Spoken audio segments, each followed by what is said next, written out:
और मंचा सीन मंत्रीगण लोकार्पण करने जा रहे हैं। श्री केदारनाथ धाम में पुनर्निर्माण के अंतर्गत प्रस्तावित कार्यों का एक बार जोरदार तालियां।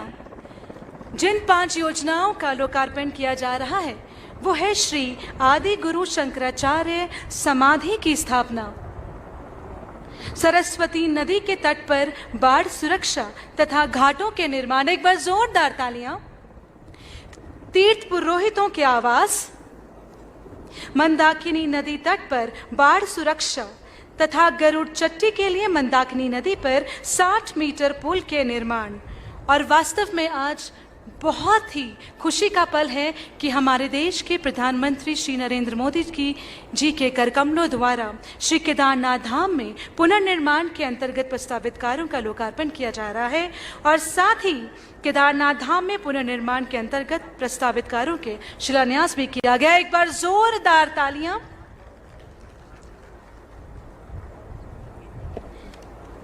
मैं आमंत्रित करना चाहूंगी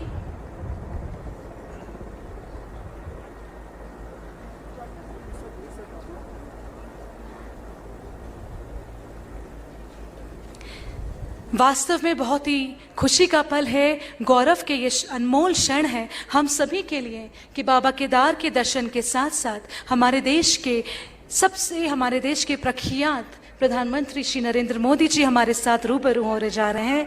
एक बार जोरदार तालियां नरेंद्र मोदी जी के लिए।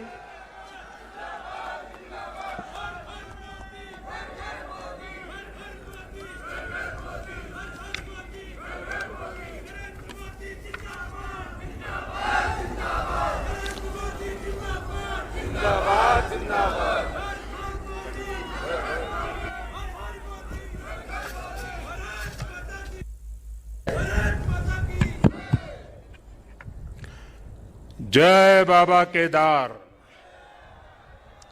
जय बाबा केदार, जय बाबा केदार।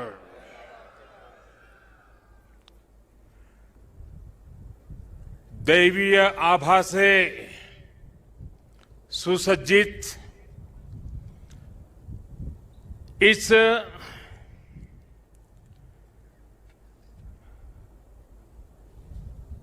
पवित्र कार्यक्रम में हमारे साथ मंच पर उपस्थित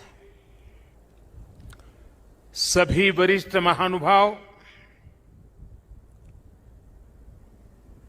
इस पावन पवित्र भूमि पर पहुंचे हुए सभी श्रद्धालुगण, आप सबको आदरपूर्वक मेरा नमस्कार।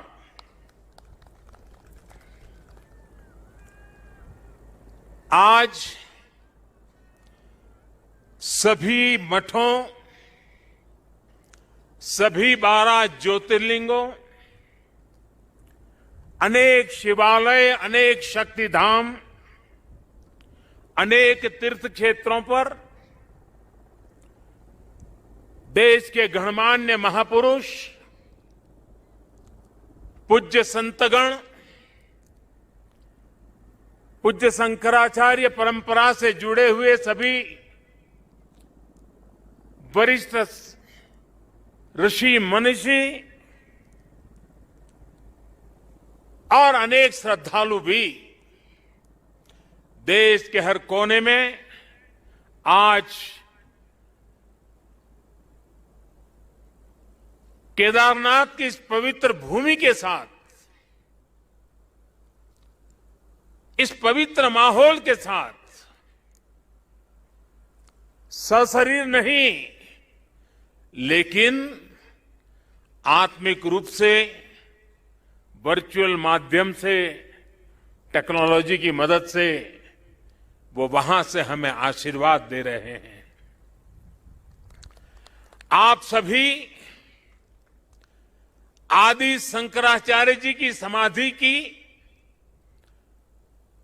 पुनः स्थापना के साक्षी बन रहे हैं। ये भारत की आध्यात्मिक समृद्धि और व्यापकता का बहुत अलौकिक दृश्य है। हमारा देश तो इतना विशाल है, इतनी महान ऋषि परंपरा है, एक से बढ़कर एक तपस्वी आज भी भारत के हर कोने में आध्यात्मिक चेतना को जगाते रहते हैं। ऐसे अनेक संतगण आज देश के हर कोने में और यहां भी हमारे साथ जुड़े हुए हैं। लेकिन संबोधन में अगर मैं सिर्फ उनका नामोल्लेख करना चाहूं तो भी शायद एक सप्ताह कम पड़ जाएगा, और अगर एकाध नाम छूट गया तो शायद मैं जीवन भर किसी पाप के बोझ में दब जाऊंगा। मेरी इच्छा होते हुए भी मैं इस समय सभी का नामोल्लेख नहीं कर पा रहा हूं, लेकिन मैं उन सबको आदरपूर्वक प्रणाम करता हूं। वे जहां से इस कार्यक्रम में जुड़े हैं, उनके आशीर्वाद हमारी बहुत बड़ी शक्ति है। अनेक पवित्र कार्य करने के लिए उनके आशीर्वाद हमें एक शक्ति देंगे, ये मेरा पूरा भरोसा है।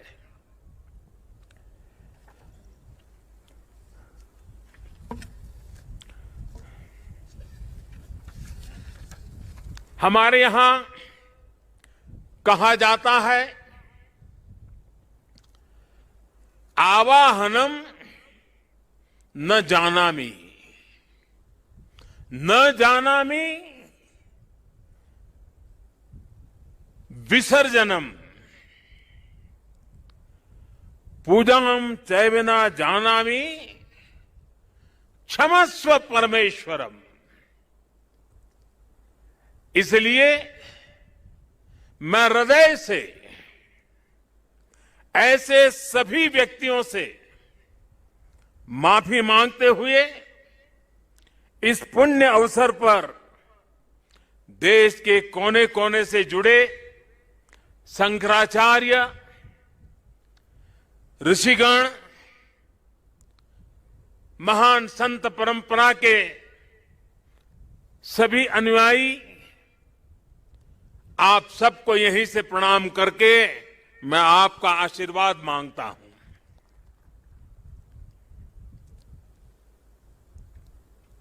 साथियों, हमारी उपनिषदों में आदि शंकराचार्य जी की रचनाओं में कई जगह नेति नेति, जब भी देखो नेति नेति, एक ऐसा भाव विश्व नेति नेति कहकर एक भाव विश्व का विस्तार दिया गया है। रामचरितमानस को भी अगर हम देखें तो उसमें भी इस बात को दोहराया गया है, अलग तरीके से कहा गया है। रामचरितमानस में कहा गया है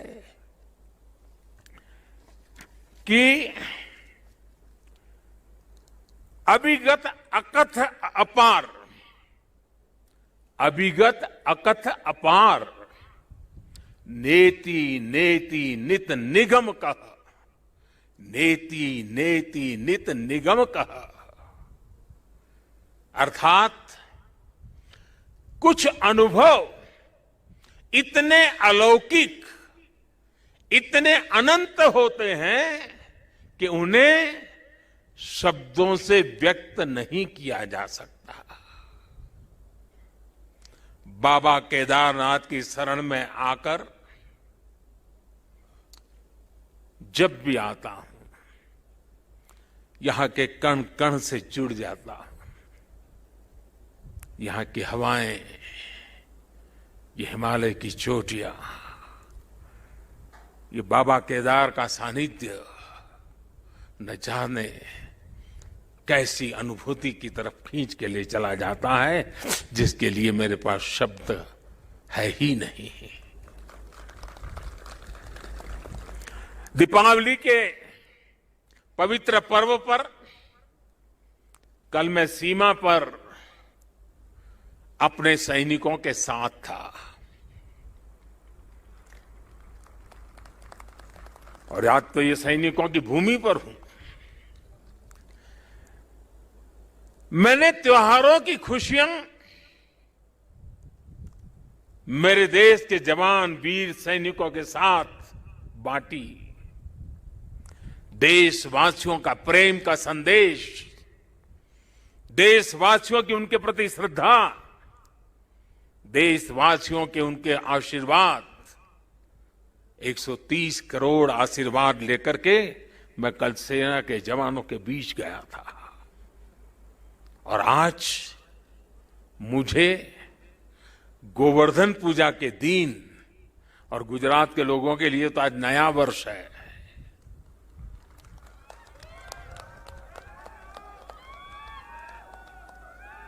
गोवर्धन पूजा के दिन केदारनाथ जी में दर्शन पूजन करने का मुझे सौभाग्य मिला है। बाबा केदार के दर्शन के साथ ही अभी मैंने आदि शंकराचार्य जी की समाधि स्थान, वहां कुछ पल मैंने बिताए।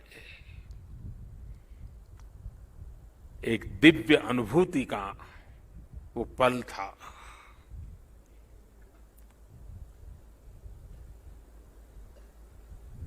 सामने बैठते ही लग रहा था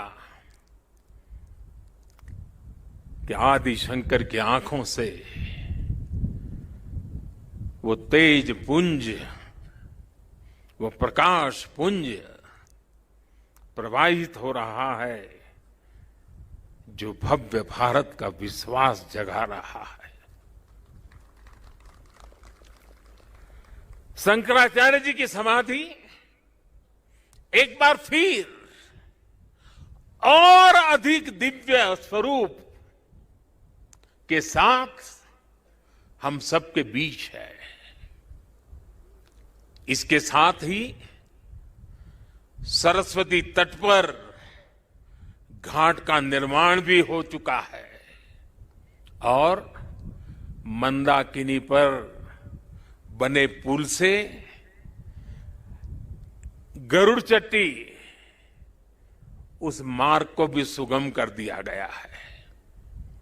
और गरुड़ चट्टी का तो मेरा विशेष नाता भी रहा है।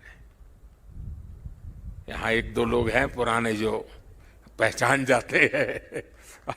मैंने आपके दर्शन किए, मुझे अच्छा लगा। साधु तो चलता भला, यानी पुराने लोग तो चले गए हैं। कुछ लोग इस स्थान को छोड़ के चले गए, कुछ लोग इस धरा को छोड़ करके चले गए। अब मंदाकिनी के किनारे बाढ़ से सुरक्षा के लिए जिस दीवार का निर्माण किया गया है, इससे श्रद्धालुओं की यात्रा अब और सुरक्षित होगी। तीर्थ पुरोहितों के लिए नए बने आवासों से उन्हें हर मौसम में सुविधा होगी। भगवान केदारनाथ की सेवा उनके लिए अब कुछ सरल होगी, कुछ आसान होगी। और मैंने तो पहले देखा है, कभी प्राकृतिक आपदा आ जाती थी तो यात्री यहां फंस जाते थे, तो इन पुरोहितों के घरों में ही एक एक कमरे में इतने लोग अपना समय बिताते थे। और मैं देखता था कि हमारे पुरोहित खुद बाहर ठंड में ठिठुरते थे, लेकिन अपने जो यजमान आते थे, जो अपने उनकी चिंता करते थे। मैंने सब देखा हुआ है, उनके भक्ति भाव को मैंने देखा हुआ है। अब उन मुसीबतों से उनको मुक्ति मिलने वाली है।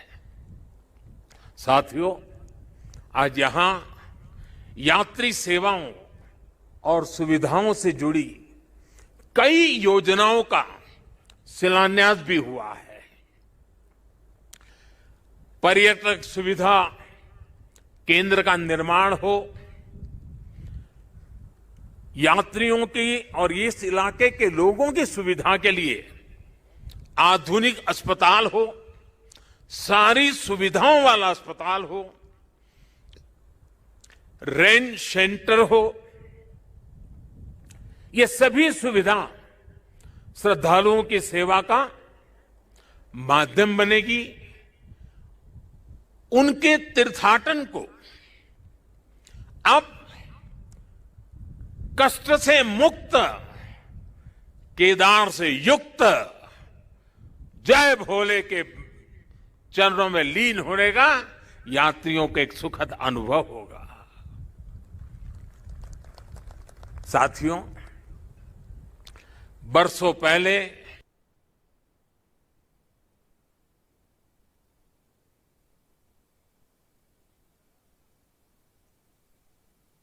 नुकसान यहां हुआ था, वो अकल्पनीय था।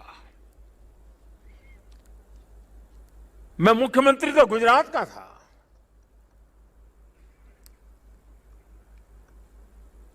लेकिन मैं अपने आप को रोक नहीं पाया था। मैं यहां दौड़ा चला आया था। मैंने अपनी आंखों से उस तबाही को देखा था, उस दर्द को देखा था। जो लोग यहां आते थे वो सोचते थे कि क्या अब ये हमारा केदार धाम या हमारा केदारपुरी फिर से उठ खड़ा होगा क्या? लेकिन मेरे भीतर की आवाज कह रही थी, ये पहले से अधिक आन बान शान के साथ खड़ा होगा।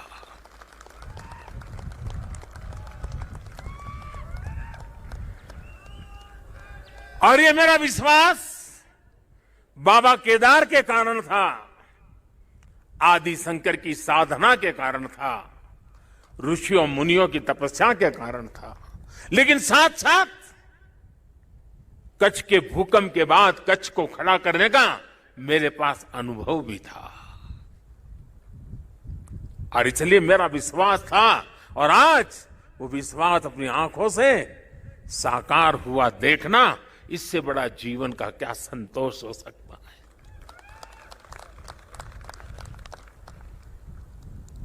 मैं इसे अपना सौभाग्य मानता हूं कि बाबा केदार ने, संतों के आशीर्वाद ने, इस पवित्र धरती ने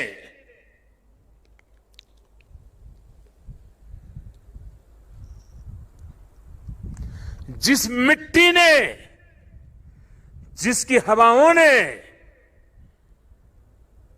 कभी मुझे पाला पोसा था, उसकी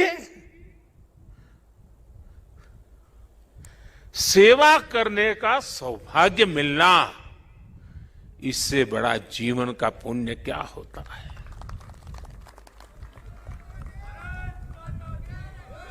इस आदि भूमि पर शाश्वत के साथ आधुनिकता का ये मेल,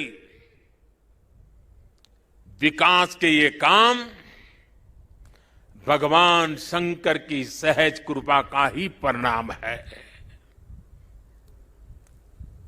ये ईश्वर नहीं क्रेडिट ले सकता, इंसान क्रेडिट नहीं ले सकता, ईश्वर कृपा ही इसकी हकदार है।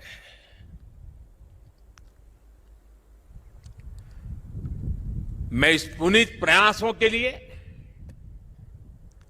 उत्तराखंड सरकार का,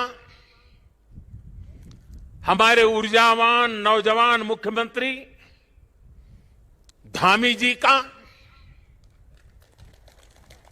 और इस कामों की जिम्मेदारी उठाने वाले सभी लोगों का भी आज हृदय से धन्यवाद करता हूं जिन्होंने एड़ी चोटी का जोर लगा करके इस सपनों को पूरा किया है। मुझे पता है यहां बर्फबारी के बीच भी किस तरह, यानी पूरा साल भर काम करना मुश्किल है, यहां बहुत कम समय मिलता है, लेकिन बर्फबारी के बीच भी हमारे श्रमिक भाई बहन जो पहाड़ों के नहीं थे, बाहर से आए थे, वे ये ईश्वरीय कार्य मान करके बर्फ वर्षा के बीच भी, माइनस टेम्परेचर के बीच भी काम छोड़ करके जाते नहीं थे, काम करते रहते थे, तब जाकर के ये काम हो पाया है। मेरा मन यहां लगा रहता था तो मैं बीच बीच में ड्रोन की मदद से, टेक्नोलॉजी की मदद से, मेरे दफ्तर से यहां का पूरा मैं एक प्रकार से वर्चुअल यात्रा करता था। लगातार मैं उसकी बारीकियों को देखता था, काम कितना पहुंचा, महीने भर पहले कहां थे, इस महीने कहां पहुंचे, लगातार देखता था। मैं केदारनाथ मंदिर के सभी रावल और सभी पुजारियों का भी आज विशेष रूप से आभार प्रकट करना चाहता हूं, क्योंकि उनके सकारात्मक रवैये के कारण, उनके सकारात्मक प्रयासों के कारण और उन्होंने परंपराओं का जो हमारा मार्गदर्शन करते रहे, उसके कारण हम इस पुरानी विरासत को भी बचा पाए और आधुनिकता भी ले पाए। और इसके लिए मैं इन पुजारियों का, रावल परिवारों का हृदय से आभार व्यक्त करता हूं। आदि शंकराचार्य जी के विषय में हमारे विद्वानों ने कहा है, शंकराचार्य के लिए हर विद्वान ने कहा है, शंकरो शंकरः साक्षात, अर्थात आचार्य शंकर साक्षात भगवान शंकर का ही स्वरूप थे। ये महिमा, ये देवत्व आप उनके जीवन के हर क्षण हम अनुभव कर सकते हैं। उसकी तरफ जरा नजर करें तो सारी स्मृतियां सामने आ जाती हैं। छोटी सी उम्र में, बालक उम्र में अद्भुत बोध, बाल उम्र से ही शास्त्रों का, ज्ञान का, विज्ञान का निरंतर चिंतन, और जिस उम्र में एक साधारण मानवी साधारण रूप से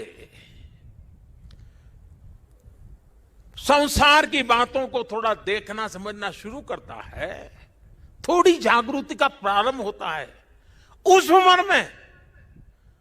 उम्र में वो वेदांत की गहराई को, उसके गुढ़ार्थ को, सांगोपांग विवेचन, उसकी व्याख्या अविरत रूप से किया करते थे। ये शंकर के भीतर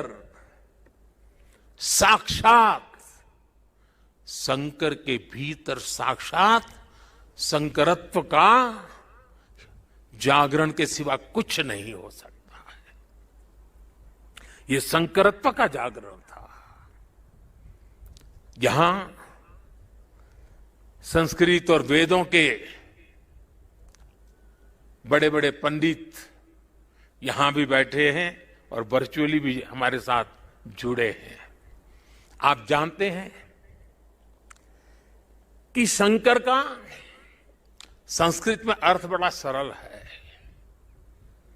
शंकर का अर्थ संस्कृत में होता है शम करोति स शंकर, यानी जो कल्याण करे वही शंकर है। इस कल्याण को भी आचार्य शंकर ने प्रत्यक्ष प्रमाणित कर दिया था। उनका पूरा जीवन जितना असाधारण था, उतना ही वो जनसाधारण के कल्याण के लिए समर्पित थे। भारत और विश्व के कल्याण के लिए अहरनिश अपनी चेतना को समर्पित करते रहते थे। जब भारत राग द्वेष के भंवर में फंस करके अपनी एकजुटता को खो रहा था, तब यानी कितना दूर का संत देखते हैं, तब शंकराचार्य जी ने कहा था, न मे द्वेष रागो, न मे द्वेष रागो, न मे लोभ मोह, मदो नैव मैं नैव मात्सर्य भाव। अर्थात राग द्वेष, लोभ मोह,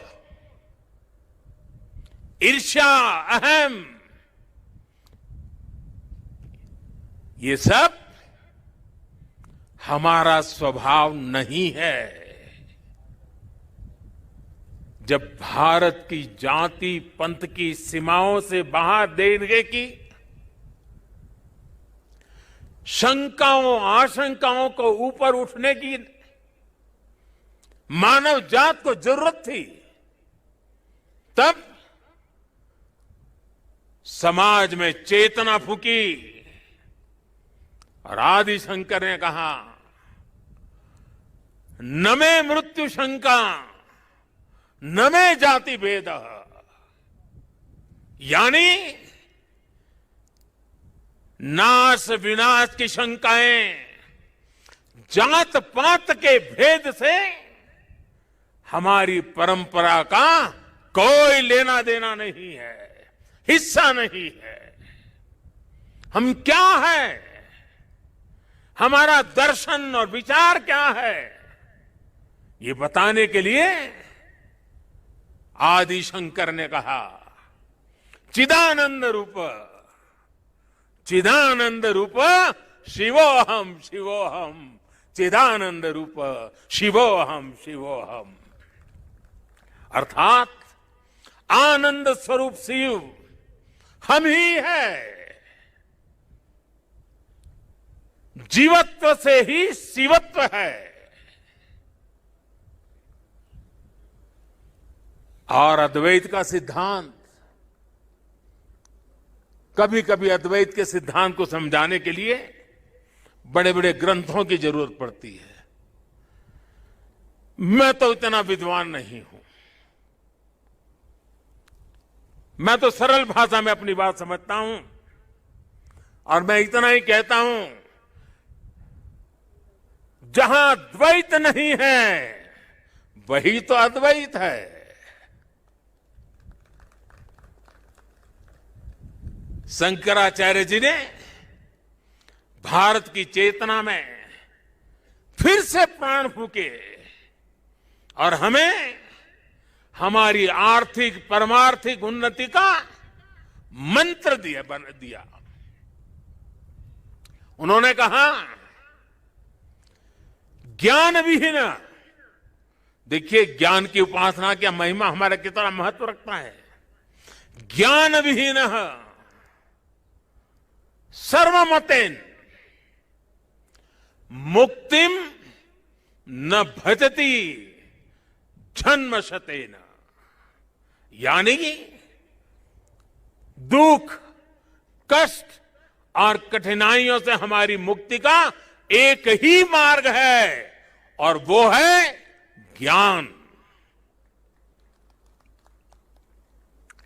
भारत की ज्ञान की, विज्ञान और दर्शन की जो कालातीत परंपरा है, उसे आदि शंकराचार्य जी ने फिर से पुनर्जीवित किया, चेतना भर दी।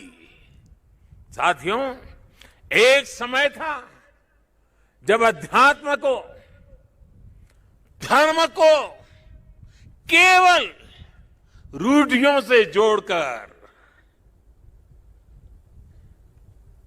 कुछ ऐसी गलत मर्यादा और कल्पनाओं में जोड़कर देखा जाने लगा था, लेकिन भारतीय दर्शन तो मानव कल्याण की बात करता है। जीवन को पूर्णता के साथ, होलिस्टिक अप्रोच के साथ, होलिस्टिक वे में देखता है। आदि शंकराचार्य जी ने समाज को इस सत्य से परिचित कराने का काम किया। उन्होंने पवित्र मठों की स्थापना की, 4 धामों की स्थापना की, द्वादश ज्योतिर्लिंगों का पुनर्जागृति का काम किया। उन्होंने सब कुछ त्याग कर देश, समाज और मानवता के लिए जीने वालों की एक सशक्त परंपरा खड़ी की। आज उनके अधिष्ठान भारत और भारतीयता का एक प्रकार से संबल, पहचान बने हुए हैं। हमारे लिए धर्म क्या है, धर्म और ज्ञान का संबंध क्या है, और इसीलिए तो कहा गया है अथा तो ब्रह्म जिज्ञासा, अथा तो ब्रह्म जिज्ञासा। इसका मंत्र देने वाली उपनिषदीय परंपरा क्या है? तो हमें पल प्रतिपल प्रश्न करना सिखाती है। और तभी तो बालक नचिकेता यम के दरबार में जाकर के यम की आंख में आंख मिला करके पूछ देता है, यम को पूछ देता है, व्हाट इज डेथ? मृत्यु क्या है बताओ। प्रश्न पूछना, ज्ञान अर्जित करना, अथा तो धर्म जिज्ञासा। हमारी इस विरासत को हमारे मठ हजारों सालों से जीवित रखे हुए हैं, उसे समृद्ध कर रहे हैं। संस्कृत हो, संस्कृत भाषा में वैदिक गणित जैसे विज्ञान हो, इस मठों ने, हमारे शंकराचार्य की इस परंपरा ने इन सब का संरक्षण कर पीढ़ी दर पीढ़ी मार्ग दिखाने का काम किया है।